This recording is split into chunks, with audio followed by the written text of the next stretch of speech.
Recording, everybody wave hi. Hi, welcome to the meeting. Starting. All right. I've got something new in green. Oh my gosh. Excuse me. Sorry about that. What happened? I had to Well, sneeze. I was out watering plants and pulling the hose across the driveway and it caught on something. So I jerked the hose and I lost my balance and fell down and broke my arm. Oh, So you have to tell Chris that I have a green cast. I see it. oh my goodness. A green Okay. dot up here. Arn, did you buy a new phone yet? I've ordered it. It'll come after the 20th. Okay, because Arlene has an iPhone 5 she found, and she don't know what to do with it. It's an AT&T phone. No, So I've ordered an SE. Okay. good going. Okay. Did Chris get his? Yeah. Yeah, he did. He got it 2 days after he ordered it. Well, it came the day after they were due to arrive. I think it's the 27th of April, and I got it on the Saturday on the 28th of April. Yay, Chris. Okay. Here they come. Let's More start Give people us still coming. some more information Oh, wait, regarding that. Siri. Siri, stop. Oh, my Siri decided to come on. Nothing to say about There it. we go. iPhone SE, Somebody's feedback 8 there. gigabyte. And it's Okay. unlocked version. Everybody muted? Is everybody muted or what? I'll mute. Oh, You can- Okay. Okay. What are you gonna? We So- gonna do Q&A first, or? Yes, well, we'll get to Q&A, and I've got a list of questions already on the slide Oh, yeah. number 2, which you cannot see. Q&A. And I see that Steve Pierce has got some questions. No, You know, we do. this is just the and Q&A sign. Oh, okay. Slide. Very good. Thank you. Okay, one of the questions that was posted for us is, how important is it to use trim with an SSD? Some manufacturers say yes, and some say no. What? Chris, you were going to do some research on that, as I recall. I did some research. You know, I followed I use Samsung, and I enable trim on all my Samsung SSD that I add to my computers. I looked at the Samsung Q&A, and they all say that all Samsung SSD support trim and that you should enable it on your devices, anyone you plug it into. Now, Apple by default on their laptops, when you get a newer laptop, which is like all of them, they all have SSDs. Are you And saying trim or trim? Trim, Or yeah, trim. It's called TRIM. Trim. Okay, by default, Right. Apple enables trim on all their new computers with SSDs. But if you upgrade an older laptop, like say this 2011, and you add a Samsung SSD to it, it doesn't enable trim by default. You have to actually go into the OS and a command line and enable trim. I think it's called like trim force enable or something is the command. You Google it, you'll find it. It's pretty obvious. Now, Samsung says to enable trim. If you were to use a Windows 7 or Windows 10 machine, trim is enabled by default. Whatever you plug in, trim gets enabled. It's only Mac that doesn't enable it. So the only manufacturer that I could find that says you don't need trim is Mac Sales with OCZ SSDs. OWC. OWC, yeah. I read about their SSD, and from like a 2013 post, they say, no, our SSDs are so good. We've got such good garbage collection. You don't need trim.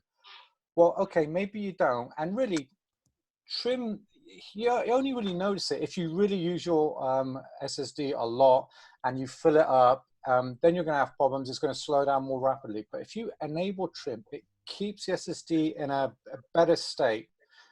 It gets a bit complicated as to why, but basically the OS knows what files are deleted, and it tells the SSD via the trim command that this file has been deleted. So whenever you move a block from one area disk to another, which is how SSDs manage their data, they won't move the deleted data. They will just move the data that's still current. So there's a lot less bad old deleted data that's being shuffled around your SSD as it's trying to manage it at a low level. And believe me, there's a lot of clever algorithms and things to try and maintain the SSD's life and its performance and its efficiency. So an SSD has got like onboard garbage collection that cleans up old files that are deleted, but it needs help from the OS via the trim command to tell it what's been deleted and what not to bother to try and move to new blocks when it's shifting data around. So my personal opinion is it can't hurt and you should put trim on. It's the way it's supposed to work because the OS tells the SSD, this is what's good data, this is what you should move around and save, and this is what's old, deleted, don't worry about it, lose it, you know. Even though OCX says you don't need it because their garbage collection is so good, their algorithm is so good. Well, I mean, it was an old post, and even they say that if you enable it, it won't hurt. So I know the question was it reduces efficiency or something in the long term, but I don't believe that's the case. If you can, enable trim, but if you're concerned about it, let's say you have an OCZ SSD in it, then you don't have to. You're not really going to notice it. But me, for Samsung, I've enabled on all my computers with Samsung SSDs, and I've never had a problem, and I've never had any corruption or anything. Definitely not that I can pinpoint to the to the trim command being enabled. So as far as I'm concerned, just enable. A lot of folks may say, "Well, what is it?" And looking it up right now under Tech Target Search Storage, SSD trim is an advanced technology attachment command that enables an operating system to inform a solid-state drive which data blocks it can erase because they're no longer in use. The use of trim can improve performance of writing data to SSDs and can contribute to longer SSD life. Yep. So, I mean, it seems like a kind of a no-brainer to me that I think Chris is spot on there, and according to this resource as well. Yes. So, there you go. Okay, we have another question. Unless there's somebody who wants to discuss trim any further. Okay, moving along. If I put my iPhoto library in the cloud, this was from Dakota. Dakota, are you with us? Yeah. Yeah, she's muted. Oh, okay. If I put my iPhoto library in my photo library in the cloud, I know I will incur a $1 monthly fee, but how can I be certain that I don't need to have a backup of the cloud? Hello. Yes. Oh, What's he want to do? Dan Postpone the Baker. meeting again? Hang on, I'm looking for him. Would you mute whoever that is? Doesn't have a video. It's Dan Baker. I'm looking for No, him. he's muted. He's muted. He's muted. Okay. Okay. So, anybody want to venture an answer to Dakota? Yeah, well, when you move your pictures to the cloud, they don't go only to the cloud. They stay on your local hard drive. So you're still backing them up using Time Machine. It's just a copy goes to the cloud. Okay, so but when I edit them, The edits will go to the cloud, and then they'll show up on your other devices if you have that syncing enabled right. on each device. Thank you. I'm not nearly as scared now. No. One other thing, if you want to be built and suspenders, if Yeah. you have a Gmail account, Yeah. Google will allow you free unlimited photo storage in their cloud as well, so that you can just select Google Photos and set it up so that it will back up your photos simultaneously to the cloud, so that you'll have two places on the cloud, plus your Time Machine backup, plus the pictures on your computer, so that when your computer hard drive fails, which it will, unless you sell it to somebody else first, but you will always have your photos. As long as there is Apple, as long as there is Google, and as long as there is a Time Machine backup. Okay, I'm willing to try it now. Okay. Thank you. Also keep in mind that the cloud people are also backing up their drives, because obviously they don't want to lose their customers' data. So, I mean, when you think about it that way, it's a fairly safe way to go. Well, I was thinking in terms of if I'm doing something to my photos and I make a poor choice, like delete, 2010 or something. If it was up in the cloud, I don't know how I could get to their backup. No, yeah. But this way, you're telling me they still are in my machine. They're in your backup. If you delete 2010, it'll be deleted in the cloud, but it'll stay there for 30 days in a deleted items area. Oh. But the best way to retrieve them would be then from your time machine backup. Got it. Oh, thank you. I can do this now. Good. Oh. The third question I have didn't come through the Zoom questions, but came through otherwise. And I think John and I took care of this one, but everybody else may be interested in it. What's up with all the talk about Thunderbolt and how easy it is to hack machines with it? There's been a lot of talk on how easy it is to hack Thunderbolt machines by slowly creeping into somebody's hotel room, removing the bottom of your computer and placing a device inside that can then hack your Thunderbolt, even when your machine is locked. Well, I guess if you're going to be traveling and if there's a danger of having some ninja comes creeping into your room, yes, that's an issue. But I don't think that that's going to be a general problem for most of us, in that it does take a physical access to the computer. Do you other guys agree with me on that? Yeah. Definitely. John? Ann? Yeah. Yeah. I mean, I think sometimes people raise these issues out online just to test their keyboard or something. Because, I mean, really, hell, there's another way that somebody could bug your computer by creeping into your motel room as well, or maybe get into your cell phone as well. I don't know. It just seems kind of far-fetched that somebody's going to have the tools, particularly for the Mac, that takes the special screwdriver to get into the thing. Steal it. Pardon me? They'll just steal it. Yeah, just steal the thing if you want it. Why not? Then your insurance will buy you a new one and you're going to be good to go. So that's the extent of the queries that we had for this week. But I'm sure that you're all just bursting with queries for us to see if we can answer. So who wants to go first? I gotta remind everybody that you don't need to post your Zoom question and wait till Tuesday to get it answered. You should be going on the BBS and getting a direct, get more direct, quicker answer. That's what the BBS is for. And it works great. What was that? But usually you should do what? You don't need to post your questions from the MailChimp to Zoom and wait 2 days to come to the Zoom meeting. You should be going on the BBS and just posting your question anytime and get your question answered quicker.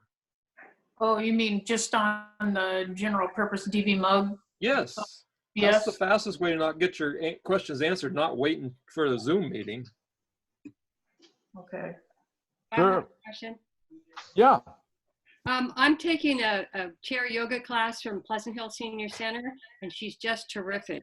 Is there any way I can record that, or do I have to have her permission? I think they could. I think the admin can set it up either way. Okay. So it's the admin, and I'm sure it's her. Yeah, Okay, they thank can you. lock it so you can't record it, or they can allow recording. I think there's all kinds of preferences in the Zoom admin. And I think remember seeing something like that. I would still Stephen get Pierce. the other Pierce part is of the responding in the affirmative. He's kind of a whiz at this, and he says that you don't have to have administrative permission, right, Steve? You want to unmute? Steve's muted. He has to press his Okay. space bar. My space bar didn't work, I guess.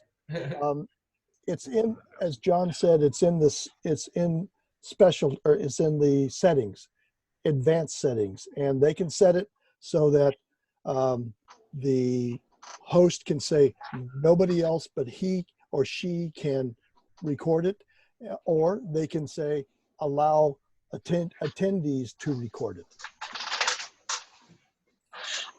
I'm going to suggest that you at least ask permission of the instructor. Yes. I agree. Yeah. I don't recall what the I would ask her, but I would ask her, but she's very, very, very accommodating. So I'll ask her. I have her email. I don't recall what the default is if you don't do anything, whether it's allow recording or not. I think it is allow recording. I had to toggle it off. Susan Pratt had a question. She said she was going to voice. Unmute yourself, Susan, by tapping your space bar. Holding it. Or holding. You got to press and hold to talk.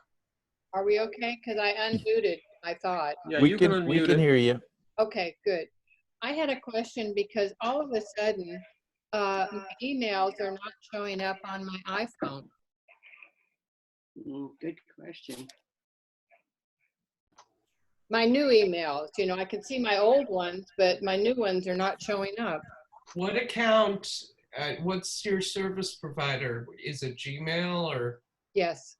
Okay, if it's Gmail, you can actually just easily delete the email account and recreate it. Mm-hmm. That should restore things to defaults. The hubby. Yeah, I see the hubby. Yeah. Do you know how to delete an account? No. No. Go see Dave Costa. He thinks he knows something. So let's see. Okay. What you want to do is go to settings on your phone. Okay. Okay. Okay. Then you want to go to, where is it? Accounts. Make it a little softer, Deb. Yeah, I'm looking for accounts. It's under general, right? Passwords and accounts. No. Yeah. Settings.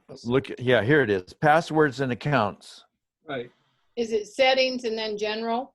No, settings and then No. passwords and accounts, which is about the 4th or 5th section down. Okay. It's down a good bit. Okay. And then you select the account, and then at the bottom there's a delete account. Right. And then you go back and Add account. add account. I won't lose any- I Make won't sure you lose know any- your password. Yeah, make sure you know your password first. Oh, yeah. Yeah. Because I have actually 3 Gmail accounts. So I do that with each one then. If none of them are coming in, yeah. Yeah. Okay. Only the one that you're losing mail on, though. That's all of them. Well, There's something else going on. It didn't screw up all 3 accounts at once. Something else Yeah, is it going shouldn't. on. You're not on Wi-Fi or something? Well, the only thing I mentioned to Rick that I've done recently is I went in the other day and I downloaded some photos from my iPhone to my computer. That And doesn't that affect wouldn't have mail. had anything to do, because it asked me about syncing my computer and my phone. So make sure that you're connected to Wi-Fi. Okay. Yeah, I am. Well, You're sure? the little bar is there showing I have it. Is that what you mean? Yeah. Yeah. I would restart the phone. Restart what? Yeah. The phone. Okay. Do a Because hard restart. If all 3 accounts are affected, Yes. then it isn't the settings, because it wouldn't affect all 3 accounts at the same time. There's something more general going on. like you're, I don't know what, but just when in doubt, Well, like computer maybe or the iPhone, phone's first still- thing is just restart. Yeah. See what happens. Rick, you said something I have a about question. restart. Well, before you, let us answer this question first, okay? Whoever that was. That was- Do you know how to do a hard restart? No, I don't. Okay. have What a home model button? phone do you? 6, iPhone 6. Oh boy, I don't remember that. Press and hold the power button Mhm. until you see a slider comes up that says power off, Okay. and then slide it and it'll go off, and then push the That's power how- button again, that's it'll how- start up again. Okay. Do a Yeah, hard- what Chris is showing, it'll a show hard you, reset with just it'll look with like the home that. button and the power button. The home button, the power button will do it if you just hold it. That is just but it's not a hard reset. It doesn't just restart the thing. She doesn't need a hard reset. She doesn't need to crash the phone. No. It's not locked up. She just needs to restart it. Okay. Yeah, I used the wrong word, sorry. That's all right. Just a restart. I didn't know the difference. Yeah. No, I had somebody call me just before the meeting, said I was going somewhere I shouldn't have been on my phone, and a pop-up came on and said to call this number, and I knew better, but now I can't use my phone. I can't shut it off. I can't slide the power off button. Oh, my So goodness. he had to hold the power button and the home button hard until it actually crashed the computer to get it to go down and then start it back up again, because Safari had locked up the whole phone. Wow. That's very rare, Oh, that's, but it happens. Yeah. and I had a question. Yeah, who's speaking? Dan, Oh, okay. on an iPhone 8, I want to make sure, and I think I've got it correct, but I would like you to lead me down so that everything on the phone is backed up to the cloud, iCloud. In the settings under your iCloud account down at the bottom, there'll be iCloud backup and just a switch on or off.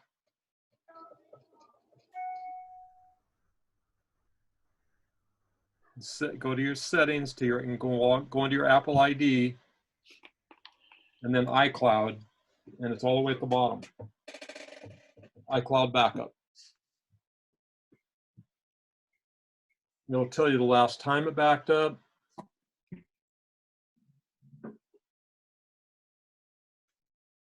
Settings, your name, iCloud.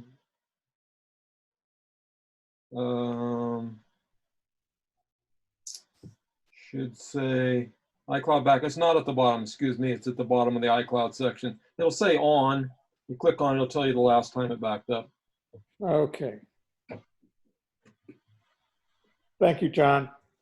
Where's the iCloud section? That's just your Apple ID. So tap your name, go into settings, tap your name at the top.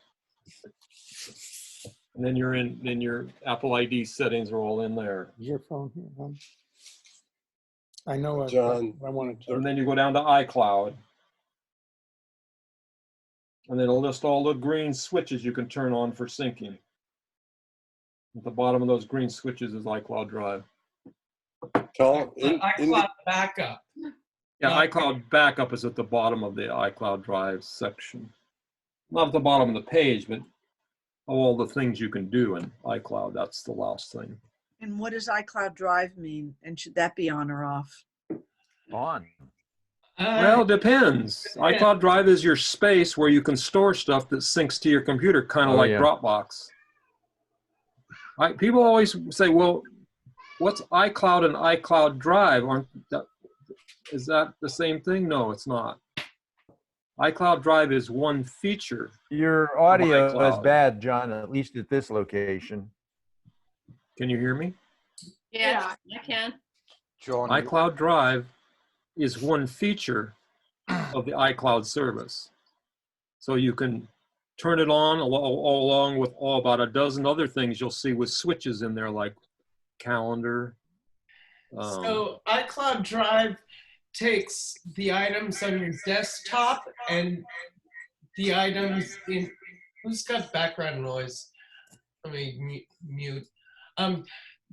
it takes the items on your desktop, the items in your documents folder, and only if you turn that feature on in iCloud Drive. Feature on, or it can sync things like your Pages documents, your text edit documents, various other options. So it'll sync it up to the cloud, and then the items on your desktop would be available to you if you were at another Mac. But that's only one feature. I don't use it that way. I recently put my entire Dropbox and moved it over to iCloud Drive.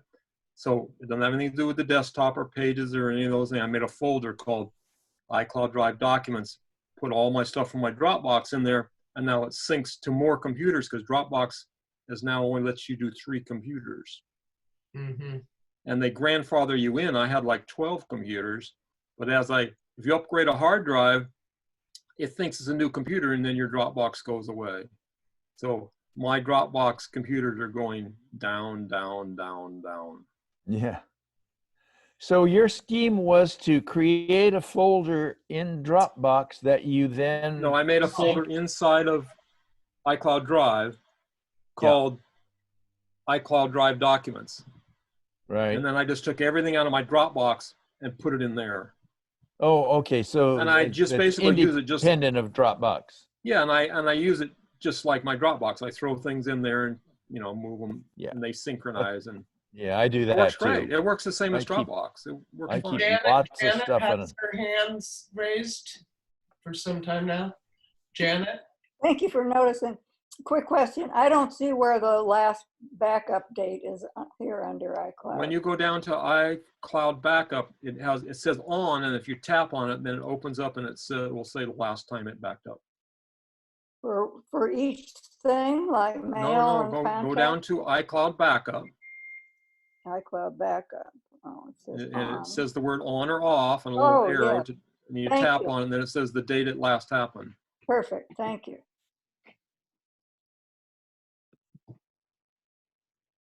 The only reason you wouldn't want to do that is if you got a lot of stuff on your phone and you don't pay for more than 5 gigs and you have an iPad and they're filling it up and you're running out of space. So in that case, you can back it up to your computer and make sure that you do it periodically because you won't have an automatic daily cloud backup. You can do both. And you should do both because the cloud does not back up any of your passwords. If you have to restore your phone from the cloud, you will have to re-enter all your email passwords, all the Wi-Fi passwords, everything like that doesn't get stored to the cloud, where it does on the computer if you check the box that says encrypt. It's very important that you do that, then you're good. Jerry Carlton had a question. No, tap your space bar. Hold your space bar, Jerry.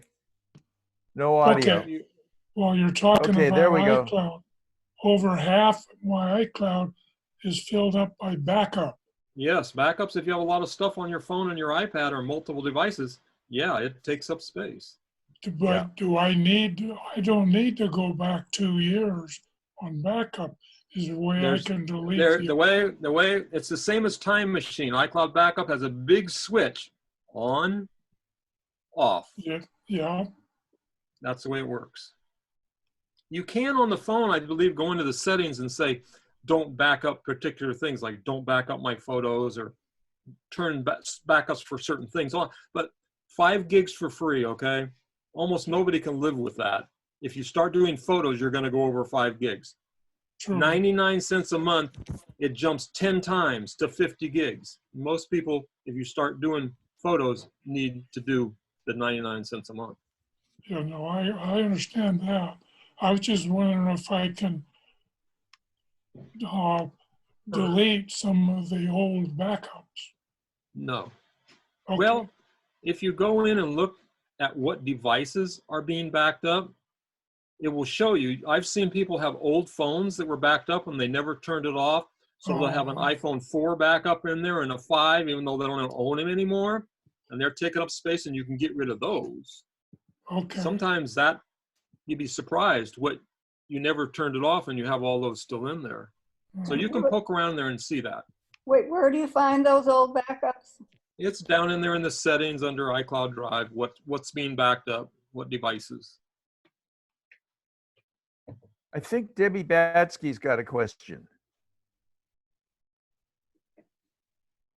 You got no audio, Debbie. Hold Debbie, your space bar button.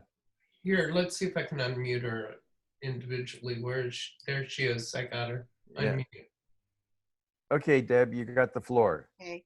No, I just wanted to, when John had said about the lady had asked about where it was, the iCloud settings, where you can turn it off and on. Can you go through those steps? John? To turn on iCloud Drive?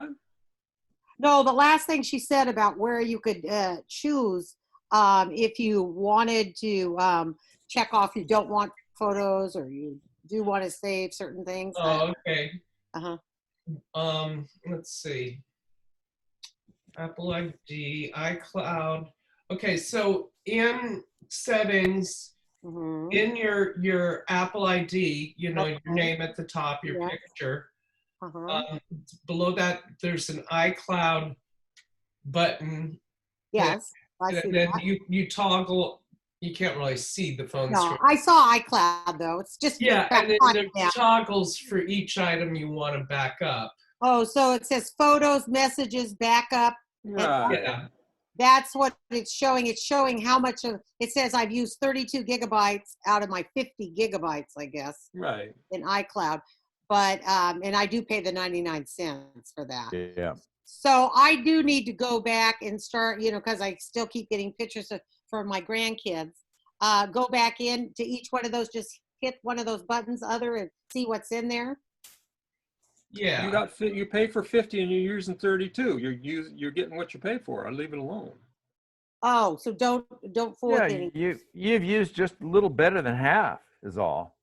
Okay, but if I did want to, I would just hit backup or message, and then I would. If it's got a green switch, you turn it off and it would stop backing that up. So if you go to restore, you won't get that back.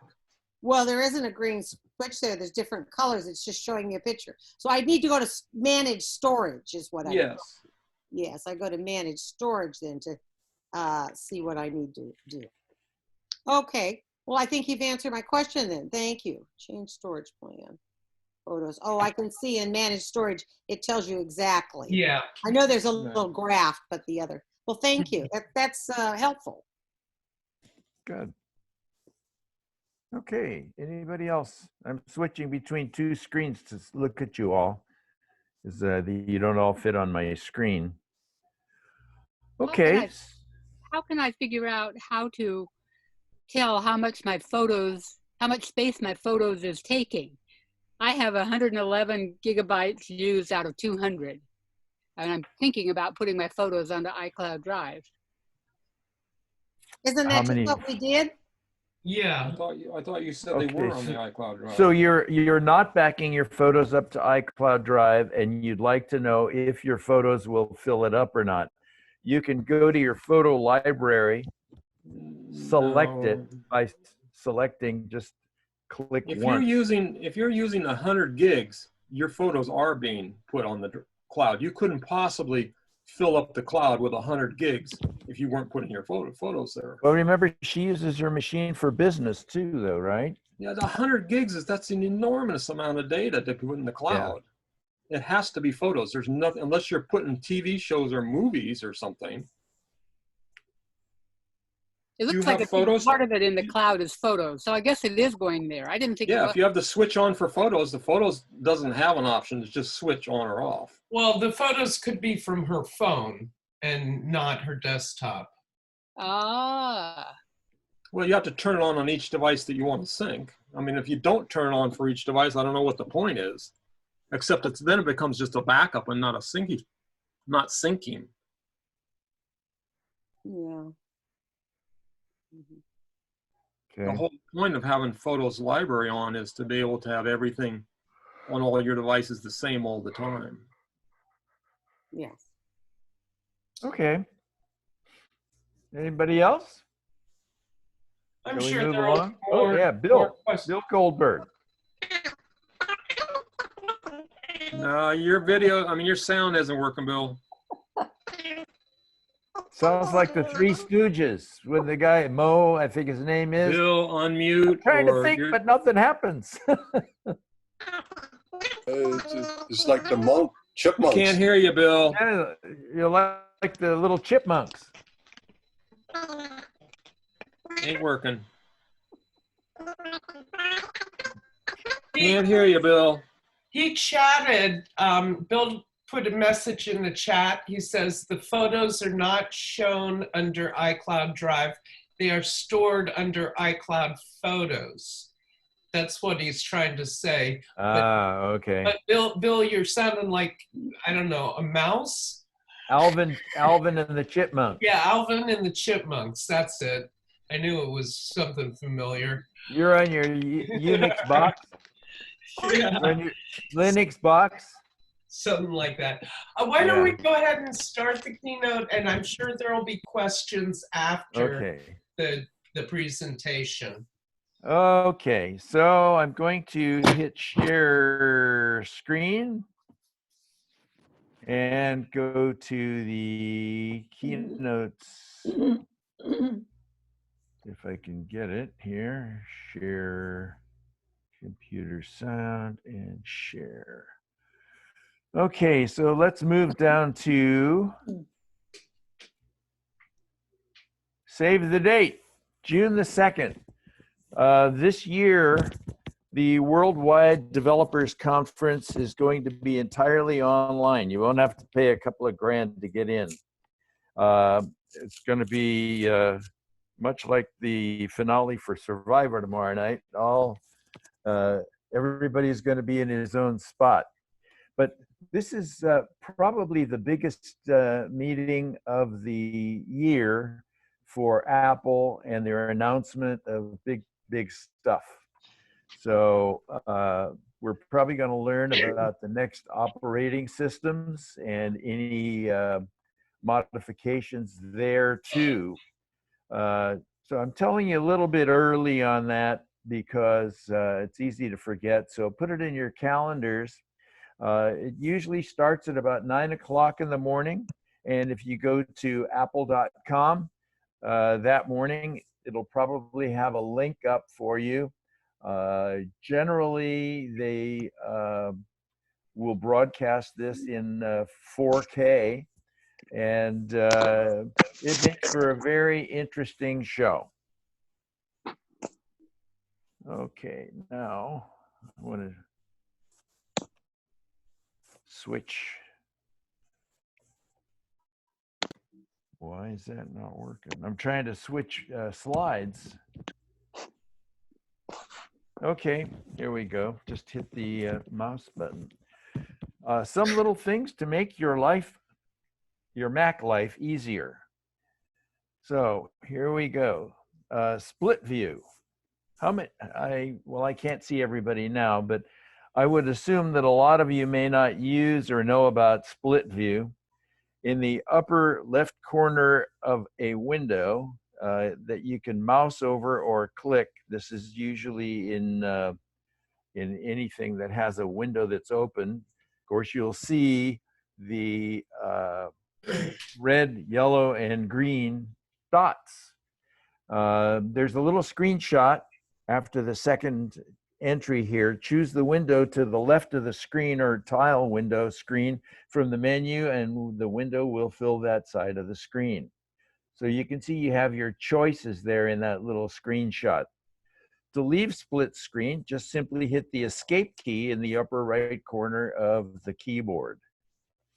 Okay, I hope that makes some sense to you, but it's very convenient sometimes to just be able to split your screen into two separate spots and have both things running simultaneously on the screen, as they say, simultaneously. Keyboard shortcuts. Keyboard shortcuts are, I use them every day. Under System Preferences, you go to Keyboard and then go to Shortcuts and then go to Text. You can create shortcuts to correct often misspelled words. You can create shortcuts for place names. You can create shortcuts for frequently used email addresses, and literally whatever your mind can come up with. I don't remember if I've got a screenshot on here or not, but for instance, every time that I type WC on my keyboard, it offers me the opportunity to click and say Walnut Creek, or MTZ for Martinez, or if I want Rick Calicura at gmail.com, I will just put RC at, or Mac Tinker at MacWiz, MacWiz at Mac Tinker, I'll just put Mac at, and it works just beautifully. Very valuable. As I'm a touch typist, I type sort of fast sometimes, and sometimes I will spell my name R-C-I-K instead of R-A-C-K. So I've set it up in shortcuts that anytime I type R-C-I-K, it will automatically correct to R-I-C-K. The same thing with the word that. I'll sometimes hit H-T-A-T instead of T-H-A-T. That's a very frequent one for me because my fingers get going pretty fast. And it will just automatically correct those errors that I tend to make. Sometimes you may want to use, if you say you were an author and you wanted to have a character named Lisa Marie Preobrazhensky, you could just put LMP and it would type it in for you after you program it to do so, of course. Very, very valuable asset. Moving along, keyboard shortcuts. Did you see this week's eBlast? Now, I don't know if I get audio feedback from you guys or not while this is going. Okay, good. So that you can interrupt me and ask me questions as we go along. You know, we receive the e-blast on Sundays. I'm sure you all know it because you got here. So we can talk about how to erase a disk for the Mac using disk utility, and how to connect external storage drives to your iOS devices, and how to install third-party apps, and what to do with what's left in downloads file or the disk image files left on your desktop. So let's look at a little video, and I've embedded the video as a URL so that you can watch this yourself at home when you either watch the recording of this, or you can screenshot this particular video and watch it at your own pace. So I no longer will include the videos in the keynote because it's distracting, but I will now double tap it and it'll open in Safari. Here we go.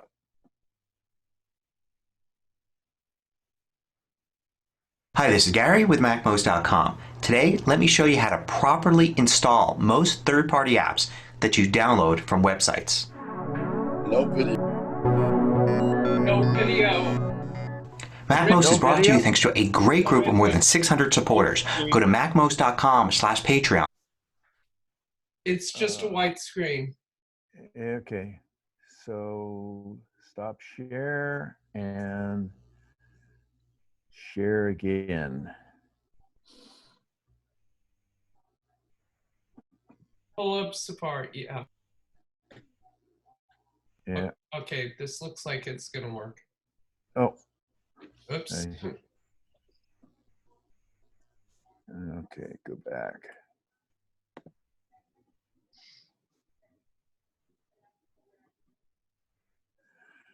Oh, I'm sorry, guys. So let me bring up Safari first here.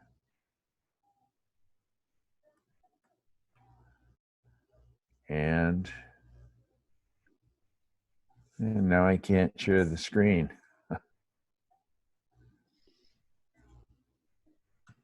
Share screen. Go to Safari. There you go. You got Safari up. Yeah, but I'm not seeing the video. I see the Zoom window. You have to paste the URL into the. Yeah, I've got it. I've got it here. Come on. Go to your history. Yeah, it's in the address bar.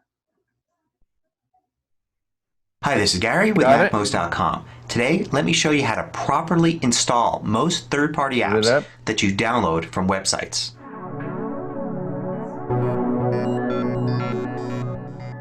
MacMost is brought to you thanks to a great group of more than 600 supporters. Go to MacMost.com/Patreon. There, you could read more about the Patreon campaign, join us, and get exclusive content and course discounts. So a common way to install third-party apps on your Mac is to download them from their official websites, and then you end up with what's called a disk image. When you open that disk image, it looks just like a folder, but it's a little different. And then you'll see that application, and you'll also see something that looks like the applications folder. And usually there's an arrow going from one to the other. Let me show you what to do in this situation. So as an example, I'm going to download two third-party web browsers. One is Google Chrome. I'm going to go to the official Google Chrome download page. I have a download Chrome button. The first time you do this, it's going to ask you for permission to download from this site. So you say OK, and then it downloads it to the downloads folder. Same thing with Firefox. When you go to Firefox, you'll get a download now button. You click on that. It may or may not ask you for permission, and then it will download to your downloads folder. I'm just using Firefox and Chrome as examples. These could be all sorts of different types of apps provided by third parties at their official websites.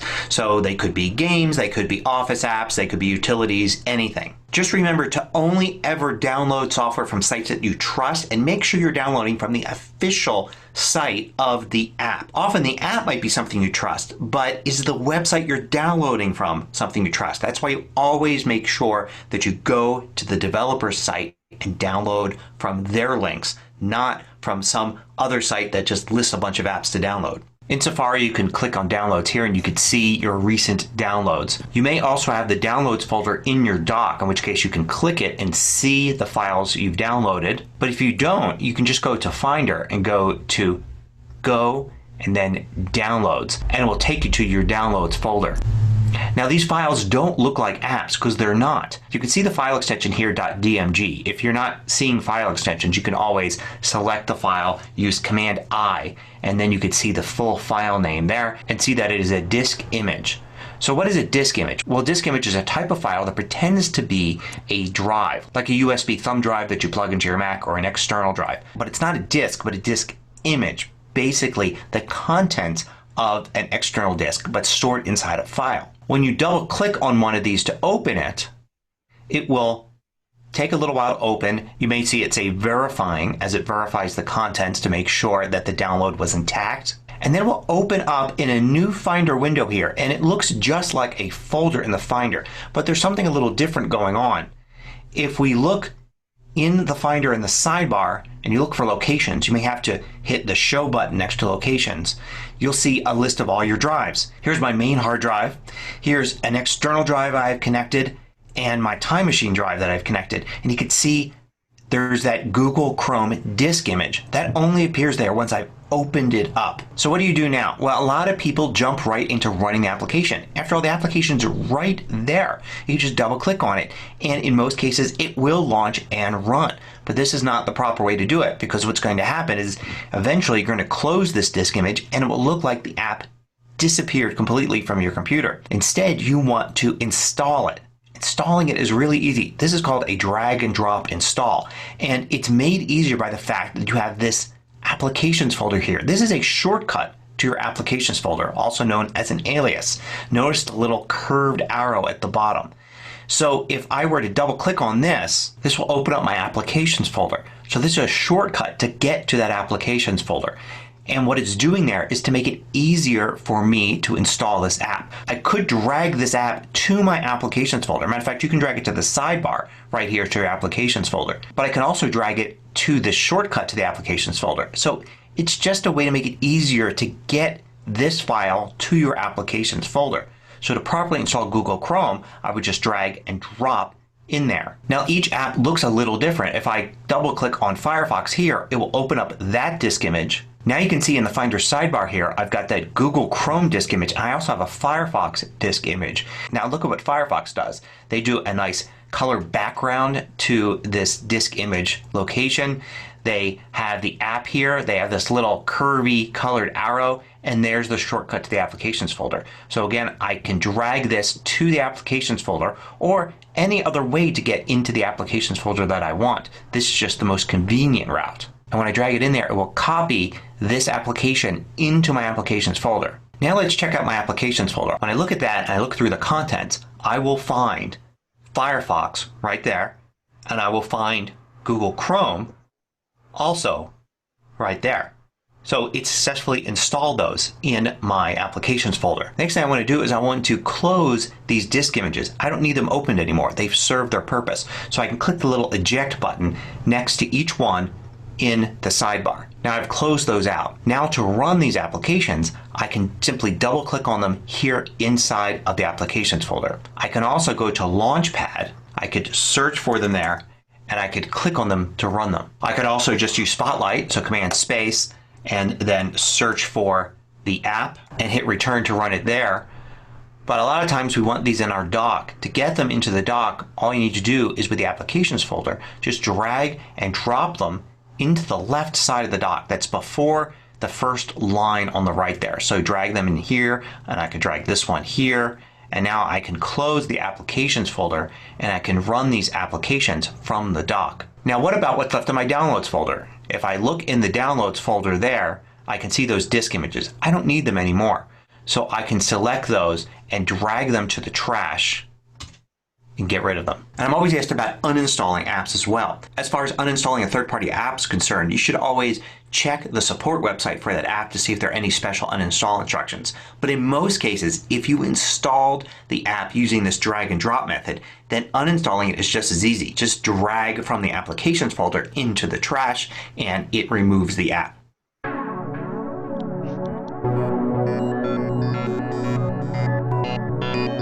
I publish new tutorials every weekday. Hit the subscribe button so you don't miss out. Then hit the little notifications for each new tutorial. I think his videos are so succinct and so clear that oh, stop. Thank you, Gary. We skipped through the first parts. Everybody doesn't know how to prepare a hard drive. Sometimes you'll go to the store and buy a hard drive and just think that it's going to be fine. Well, chances are, no matter how it's formatted, it will be workable with the Mac, but it's always best to reformat a drive that you buy at the store for the Macintosh. With the Mac comes a wonderful little utility called Disk Utility. And when you receive a new drive, it's a good idea to plug it into the Mac and open Disk Utility, and to if you're certain that it's not formatted for the Mac, it'll tell you how it's formatted. To be certain to go ahead and format it for the Macintosh. On newer machines, we'd use the new APFS system. On older machines, you would use Mac OS, what is it called? Mac OS Journal? No, HFS Plus. Right? Yeah, HFS Plus. Thank you. Yeah, I forgot that. The disk utility is quite good for preparing a drive that's going to work with your machine and in consonance with the Macintosh operating system. The other benefit of the disk utility is that if you have an old drive that you want to dispose of, you can use the disk utility to thoroughly erase an old drive and but be prepared for a long term, because you can run up to, I believe, 32 passes, which may take you 4 or 5 days to do, but it will probably erase the disk so thoroughly that probably only the NFS could recover it, if they can recover it at all. One caveat, Rick, don't format APFS if you're going to use it for Time Machine. No, that's true. Yeah. I appreciate that, Ken. And Apple has made the big change recently over from the old system to the new system, so it can be confusing. And when in doubt, check with the manufacturer, but generally you're going to be safe by formatting the Mac as the HFS for most of your operations, and as Ken says, don't do APFS for Time Machine. Connecting external storage drives to your iOS devices. Anybody want to talk about that? Okay. There are some gadgets. Let me see if my cord will reach far enough for this thing. Hang on a second. I think I got one.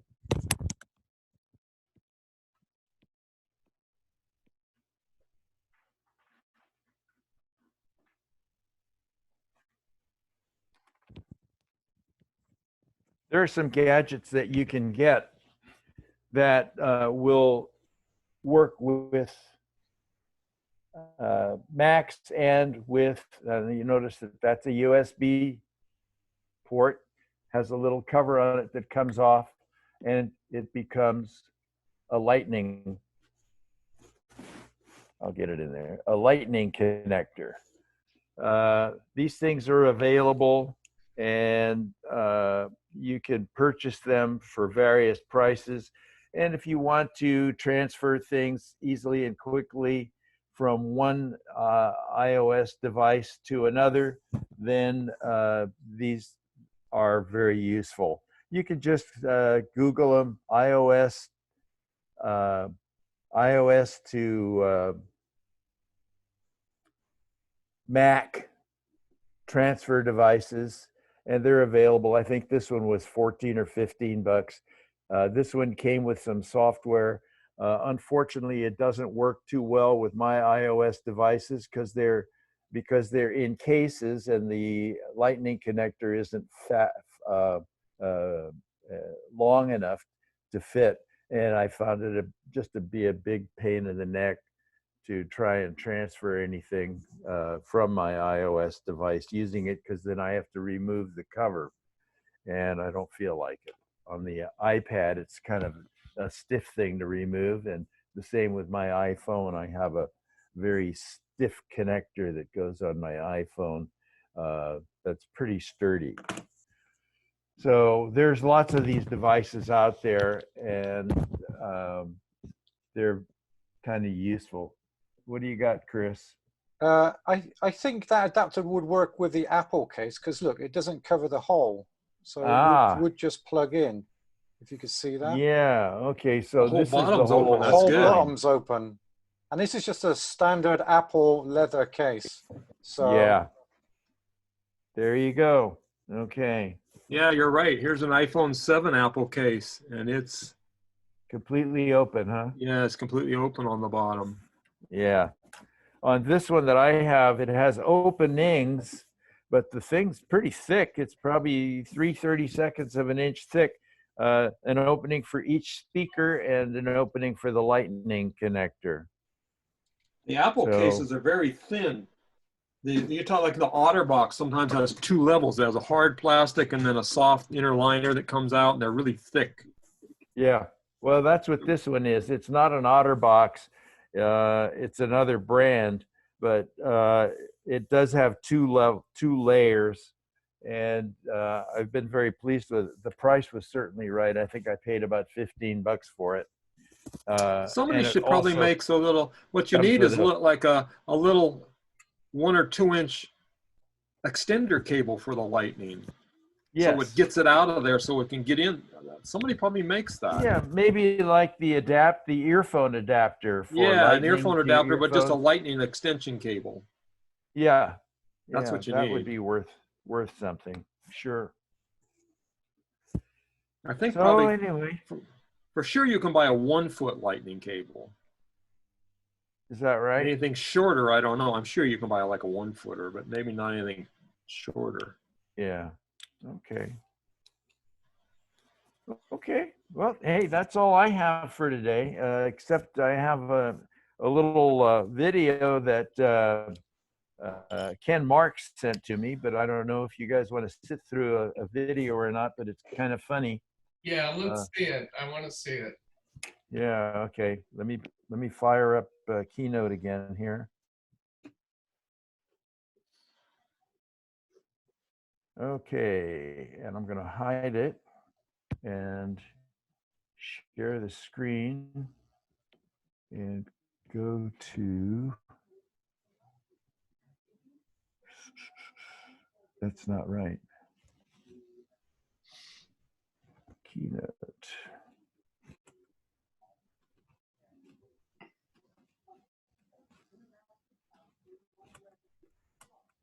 Come on. Yeah. Oh.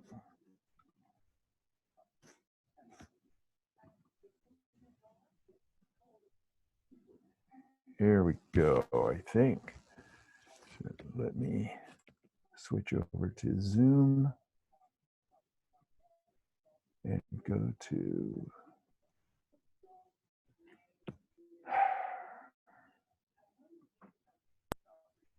back to meeting. I'll get it here, guys. Just a moment.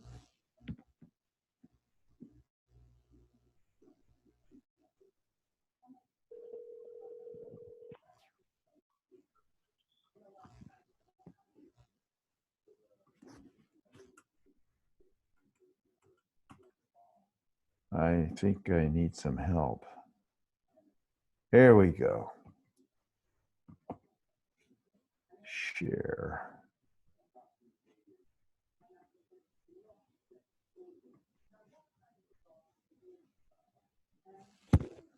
This is called The Longest Time.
longest time. Dum, dum, dum. Whoa is for the longest time. Whoa is for the longest time. Whoa is for the longest time. Whoa is for the longest time.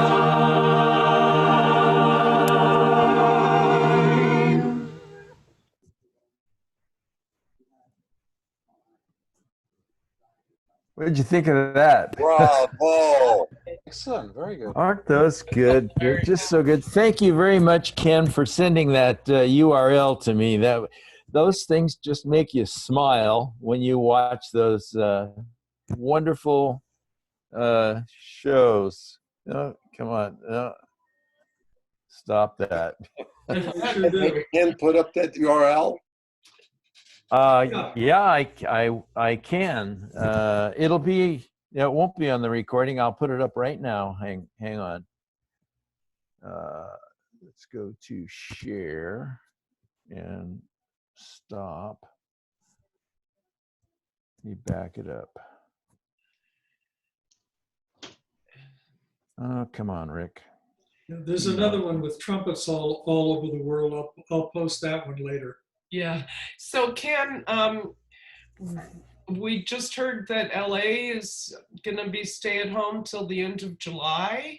Did you hear that? That's what I heard. Oh, Hopefully my. we're not in LA County. We're in Ventura County. Oh, okay. So, and we've been pretty light here. Uh-huh. But yeah, LA's a real problem. Yeah. My daughter was planning to open her business May 18th, and I asked her today how that was going to affect her. And she's only kept 5 employees, so she doesn't have much. But they're in a 85 square foot building, so they have lots of social distancing space. But she says they consider themselves a florist, so they think they're technically okay to start up. Can everybody see that URL? Yes. Okay. You can screenshot it if you want, and I'll take it down. Yes, thank you. I will also post the keynote on the bulletin board immediately after we're done today. Can you go to slide 5? Slide 5, yes. Yeah. There we got go. June 2, 2020. It's June 22nd. Oh, thank you. I'll edit that right now. Yeah. I think. There you go. Correct And date. save it. Thank you very much, Chris. You're welcome. So I will post this on the bulletin board immediately after we conclude. So I don't have anything else. I can always use collaboration with some of these presentations. Go ahead. I had one more quick question, if you don't mind. Okay, I but have before we take the question, we're going to have a general meeting next Wednesday, right? And we will not be meeting on Tuesday. Is that right? Correct. Okay. And we're going to be meeting at the regular time at 6:30. So in the MailChimp and on the BBS, there'll be a link to come in at 6:30 on Wednesday. And Peter Weiler is going to do his presentation that he was planning on doing in March at the Pleasant Hill Community Center. And so he'll be doing his full presentation via the Zoom on Wednesday night next week. Oh, great. So Yeah. 6:30. Yep. 6:30, yes. 6:30 for Q&A. Yep. Stump for chumps. Okay. Okay, anyway, Kathy, you had a question. I did. I've got a new desktop, and I will I listen to advice. So the time machine that I have on my current desktop, I will not use for my new computer, I'm assuming. And I'm not quite sure. I didn't quite understand when I go to buy the new hard drive, what should I not buy for my time machine? I wasn't quite sure of the conversation. You don't need an SSD because speed is not Yeah. a premium, so don't pay extra for an SSD. And All right. Ken had pointed out, don't format it APFS. Right. And if you buy it at Best Buy or someplace like that, they may have them already formatted for Macs. I doubt Okay. it. I've Okay. seen them, but they're rare. Usually they come formatted for PCs. Sometimes even the Mac formatted ones will have software already on it. Oh, yeah, yeah. you don't want any, if Yeah, they're don't third-party want any of software that drivers, don't install that stuff. Oh, what's the brand? Is it Western Digital that comes with that impossible stuff to get rid of? WD Smartware, and you can't get it off of there. Yeah. Well, what do you recommend? Is there something I can just walk in and buy? I usually just go to Amazon and search for external hard drive. A 2 terabyte little pocket drive, USB 3 will be like $70. Is there can you send me a picture of something? Would you? Well, That's what I tell people on the phone. It looks like that. Just search for 3 words on Amazon, external hard drive. And you'll see one. You can buy a 1 terabyte for around 50, but a 2 terabyte 70. Okay. You might add in your search, just add in portable. Here's a 2 You don't even need to terabyte. do that. It'll come up with the cheapest one, and then it'll be Amazon choice, and they're all those little black boxes. Okay. Whatever brand, it don't matter. Okay. All the same. All right. So a 2 terabyte. I'm looking at like a dozen of them sitting here on my desk. So they're the size, it's 2.5-inch hard drive. All right, and then it's just an external 2 External terabyte. hard drive. USB 3. There, like that. They all kind of look the same. They're black usually. All right. Well, that's not even remotely true. This What did you say, Rick? Oh, you can buy silver ones, but most of them are little black boxes. Yeah, the one I have now is black. But Yeah, that's now that's ancient.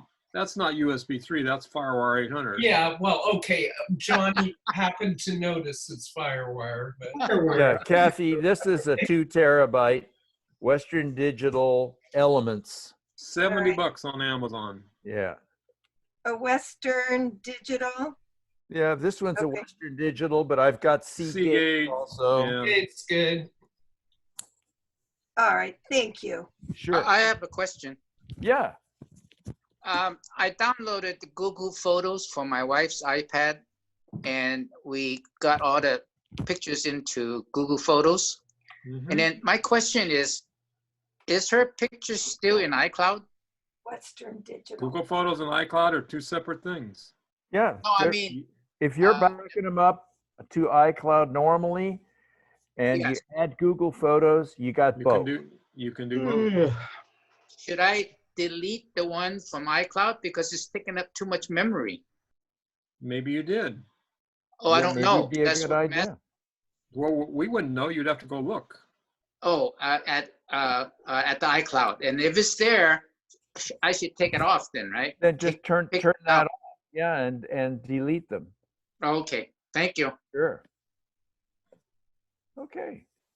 Doesn't Google Photos keep a lower quality resolution of them? It keeps the full resolution up to a certain size, which is a JPEG that anything you would take with your phone. It does not do RAW files for free. If you want to do RAW files, those are bigger and you have to pay for that. Okay. If you ask me what are RAW files, then you're not using them. You're using your camera. That's what you use. Yeah, you're using taking regular stuff, and you're not have a DSLR, and you're not shooting huge files. You're fine. Right. I have about 25,000 photos on Google Photos. Wow. Wonderful. Love it. John, can you also mention that it gives you a lot more tools, editing tools? Google Photos, well, if you prefer, can do the editing online on Google Photos and do your edits there instead of in Photos. I don't do that. I edit them in Photoshop and then upload them. So I don't do any editing up there. But you can. It's a possibility. Sure. And it's not bad. It's pretty sophisticated stuff. It's got a lot of useful little tools in there. I wouldn't. I don't do Photoshop, so. I wouldn't necessarily have that be your only copy of the photos, because Google giveth and Google taketh away. That's true. Yeah. I keep hearing rumors that they may be taking Google Voice away. Oh, God, I hope not. I'd be in a hurt. Yeah. I don't think so. I think they use it internally. I think all the Google employees have Google Voice. I don't think they could. Well, who knows? Okay, you guys. Well, it's a little short today, but I have to tell you, it's a chore to put this stuff together every single week. Yeah. I bet. So I got a suggestion. If any of you want to present something, your favorite little program for 5 minutes, you're certainly welcome to do that on here. Yeah. No, we don't want to burden Rick with having the responsibility of doing all this every week. So, anybody obviously can share their screen and show their favorite tip or trick, and, practice up during the week and show us something that you like, some software that you use or some feature. We'd like to see it. That's how I learned everything, going to BMUG meetings every week for years. Just that's what they would start with, show something, and I learned all kinds of tricks that way.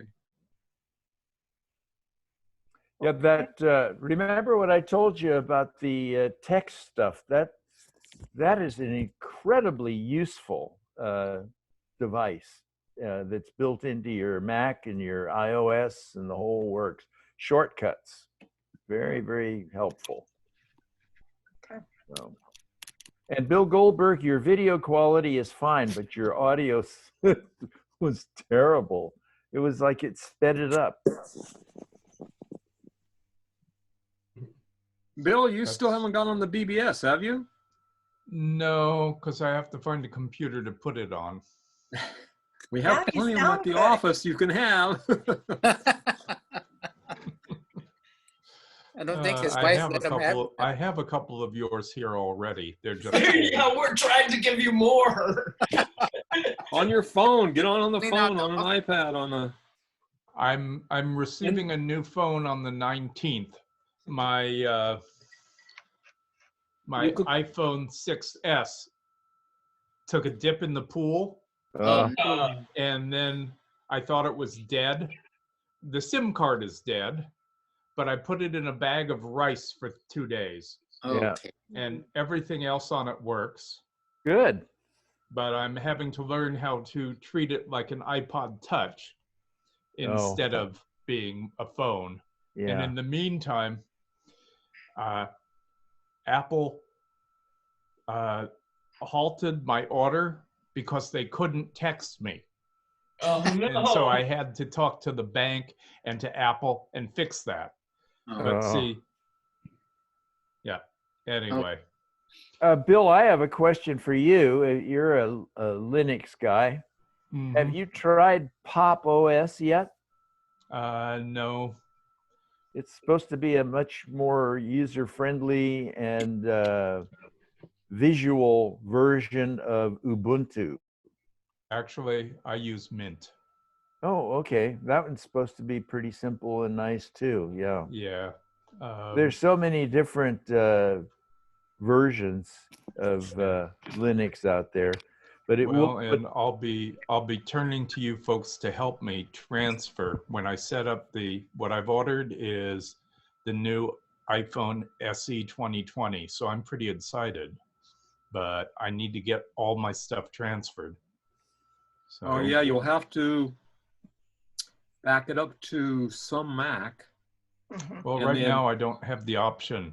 Right. Well, that's going to be tricky. I have all my passwords saved in a dozen other places. I'll just have to re-enter them. Yeah, but trust me, the easiest thing to do is back it up to a Mac and restore it. It will be exactly the same. It works the best. I had a lot of problems getting my iPhone SE to back up. It wouldn't back up to my High Sierra. I managed to do a restore off a Mojave install. Fortunately, I had a laptop with Mojave on it, but my High Sierra desktop would not touch it, even though. I've had other people say that. Just. But what about Peter had a hell of a time with his new iPod Pro. I followed Peter's advice. I had it all updated and everything, but I was using High Sierra. That's an old OS. Okay, so then I knew my problem was High Sierra. I tried on Mojave and I managed to get it to work on Mojave by, I had to manually copy the backup from my High Sierra to Mojave and then do a restore onto an iPhone SE. It was a bit of a palaver, but I got it in the end. The easiest way, really, for Bill is to do a backup and restore via iCloud. Yeah. Yeah. You don't need another device, and just then you'd have to re-enter your passwords. Yeah. That will work. But what about where you put the two items next to each other? Yeah, there's a phone. I don't think that'll work with the 6. Don't you have to have the current? No, it'll work from a 6 to a new one. I don't know if it works from a 6S. 6. He's got a 6S, which you can still run iOS 13 on that. Oh, then it might work. Then I think that'll work. Yeah. That transfers your passwords. I didn't try that. Yes, that was but like I need the tutorial when the time comes. We can also meet you over at the office and make a user on one of the machines there and just back it up real quick and restore from that. I would try this side-by-side thing first. Try it. If it doesn't work, you reset the new phone and try it. Right, you're not going to hurt anything. Sure. Right. Try it. That reminds me of something that I learned that I didn't know about. Maybe you all do, but I was at my cousin's house in Pinole one day, and I didn't know what her Wi-Fi password was, and she was busy doing something. But you were in her address book, and it offered to give it to you. Well, no, my son-in-law was there, and he had the password, and I don't even remember what it was he shared the password. It came up on his screen saying that you want to log in, and it's asking, do you want to share your password? And he said yes. So then you logged in. It's great. Yeah, if you're been around for a both, few years. It was really slick. Yeah. If you're both on the same Wi-Fi and you're both logged into your Apple ID and you're in each other's address book, it just automatically offers to do that. Yeah. So that was it. Then it's really magic. worked. PFM. Yeah. These guys who are the programmers think of all of this stuff. It's incredible. Anyway, I don't have anything else. So see you next Wednesday night, huh? Thank you, Rick. Okay, everybody, wave bye-bye. We'll stop the recording. See you later. See you next Wednesday. Remember, Wednesday, not Tuesday. Wash your hands. Okay. Bye-bye. I'm going to stay on with Ann and John. Okay.